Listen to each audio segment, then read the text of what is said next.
If you've been playing guitar for a few months, you might know some basic open chords, maybe a couple tricks like power chords or bar chords, but the question is, how do we take these individual shapes we've been learning and turn them into real, actual songs? So, whether you want to play someone else's songs that you love or you want to write your own tunes, let's look at 4 ways that we can transform individual shapes into cohesive songs to impress your friends.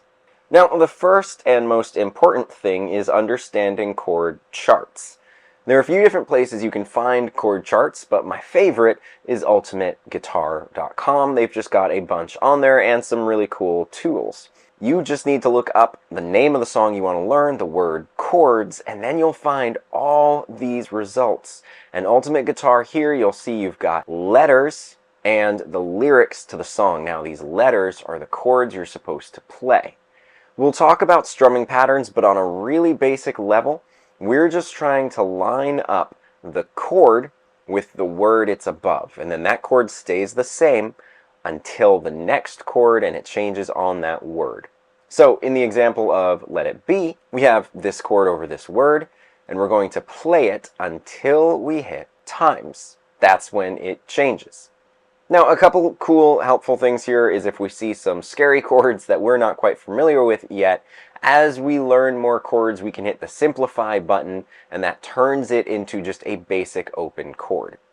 If we have chords in a key we're not familiar with, and they're all kind of scary, well, then we can hit the Transpose button to move the entire song up or down until it's in a key we're really comfortable with.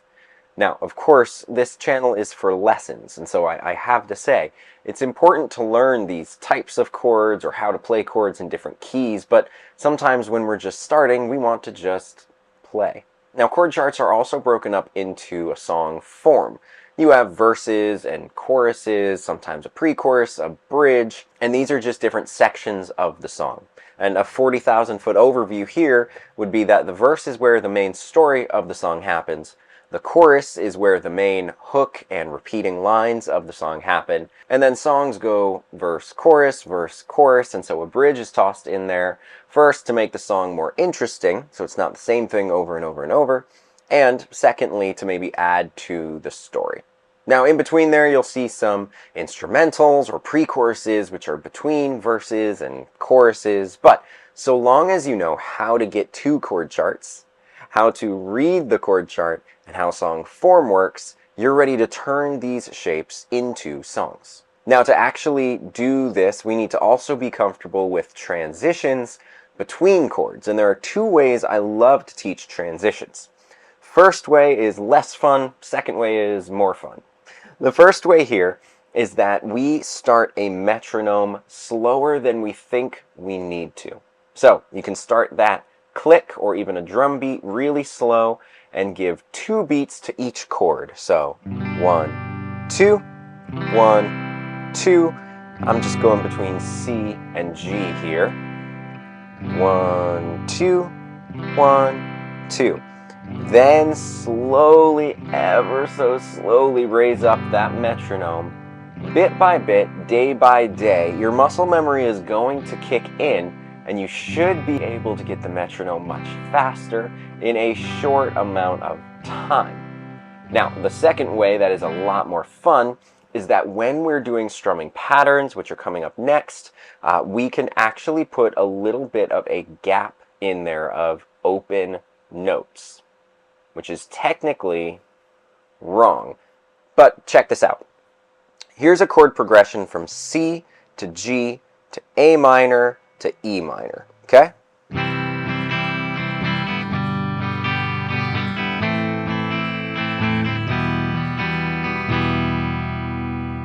Now, the thing you'll notice if I slow it down is that on the very last strum, I'm giving myself just a millisecond there of open strings to give my fingers an extra second to switch shapes. Check this out.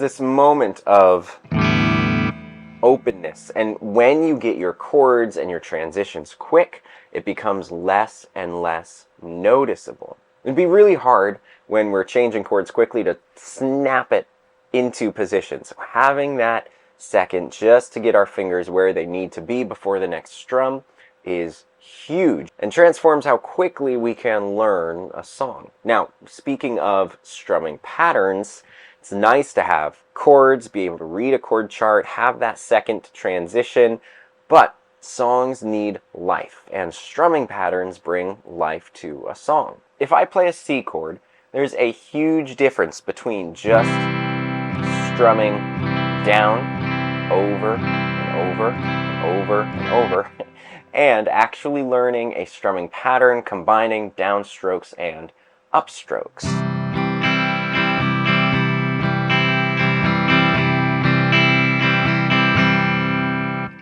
Now, I've got a whole other video and courses on strumming patterns. I'll put them below, but for right now, there are a couple tricks I love that really make even strumming patterns themselves more interesting.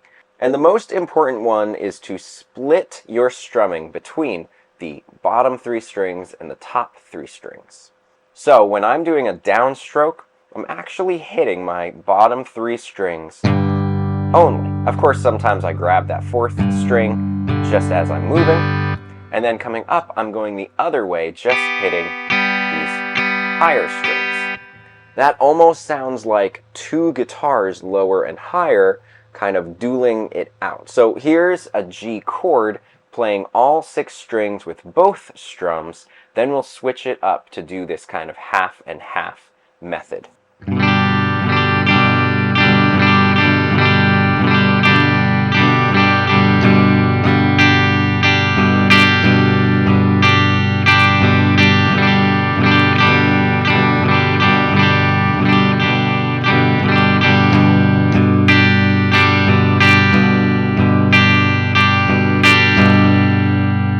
Playing all at once is like a wall of sound, and then splitting half and half is like complementing, or like we said, dueling guitars, but it leaves a lot of space for other band members or your own singing to come in. So, you know chords, you know chord charts, you know song form and strumming patterns and transitions.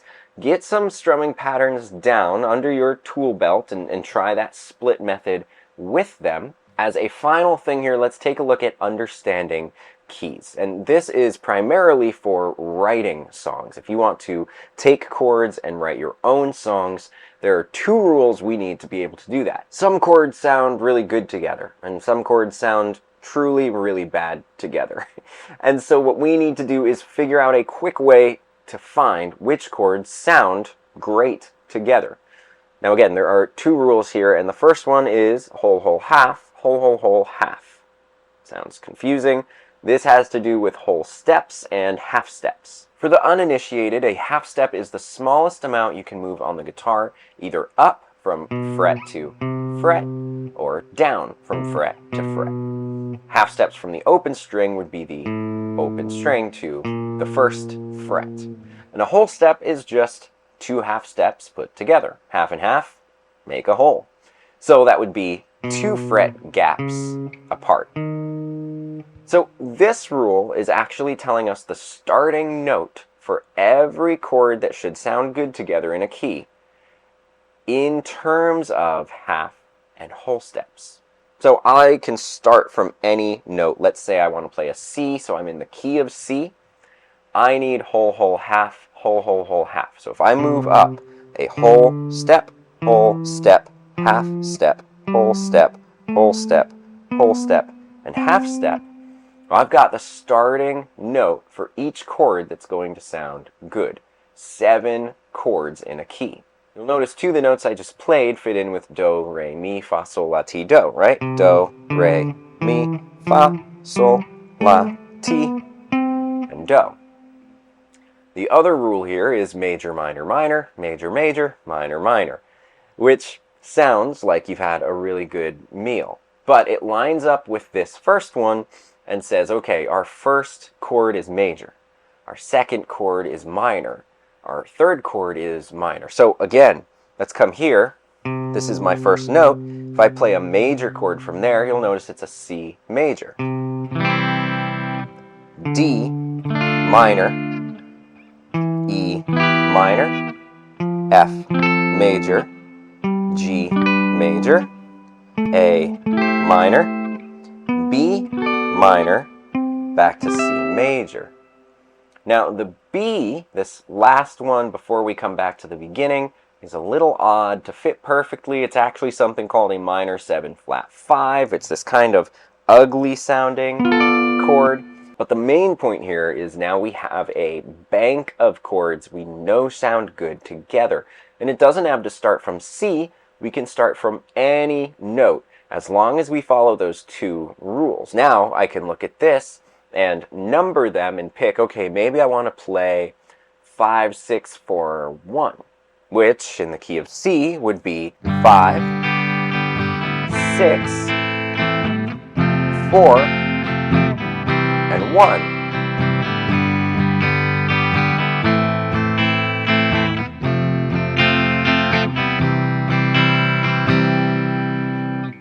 Well, that sounds like a song we could sing along to, but we did it just following those two rules. So again, if we know basic chords and we want to start playing or writing songs, we need understanding chord charts, transitions between chords, getting strumming patterns down, and then some basic key building knowledge. And from there, we can move on to some other really cool guitar techniques. Now, if you're interested in these other techniques, you can go to jacoblamb.com. That's my site. There's a ton of free videos along with some courses. There's also free courses if you're not quite ready to become a member or want to get the basics of guitar down.